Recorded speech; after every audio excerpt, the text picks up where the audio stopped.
Hi friends, ఎలా ఉన్నారు అందరూ? Good morning everybody.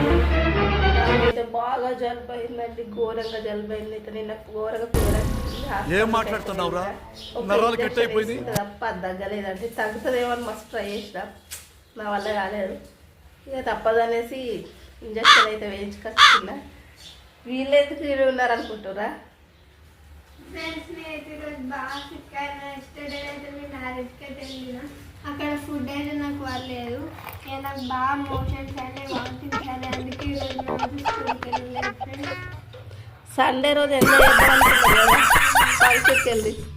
ఏమేమి తిన్నా మరి? అంత సిక్ అయినా మోషన్స్ ఎంత అయినా ఏం తిన్నా? అన్నం తిన్న తర్వాతకి చపాతీ తిన్నా, అదంతా మిక్స్ అయ్యి వామిటింగ్స్ అయినాయి.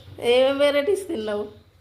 చపాతీ, ఎగ్, అన్నం, ఇంకా స్వీట్, డబల్ కమిటా. ఏం కర్రీతో తిన్నా? Mutton, egg, chicken. Mutton, egg, chicken మూడు తిన్నాక మిక్స్ కాకుంటే ఎట్లుంటది? అయిందా?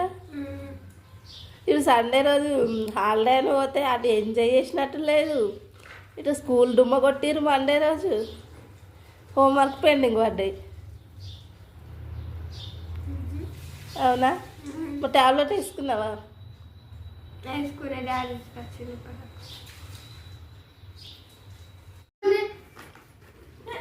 ఏమైంది లక్కి? బ్యాగ్ మొత్తం చూసుకోండి. వాళ్ళకైతే స్కూల్కి వెళ్ళలేదు. స్కూల్కి వెళ్ళినట్టు వాళ్ళ మమ్మీతో అయితే స్కూల్కి వెళ్తా అని చెప్పింది. వాళ్ళ మమ్మీ ఇక ఊరికి వెళ్ళింది. ఊరికి వెళ్ళిన తర్వాత డుమ్మ కొట్టి మా ఇంటికి వచ్చేసిందండి. ఇక చూడండి, బాక్స్లో లంచ్ బాక్స్ బ్యాగ్ ఉంటుంది కదా, ఆ బ్యాగులో ఏమేమి తెచ్చుకుంది? స్ప్రైట్ ఏంటి, థమ్స్అప్. థమ్స్అప్ ఇంటిది మక్క కురుకురేనా, మక్కా చూరువనా? ఇక water bottle, lunch box, curry మొత్తం పోయింది చూడండి. అంతా ఆయిల్ మొత్తం బయటకు వచ్చింది.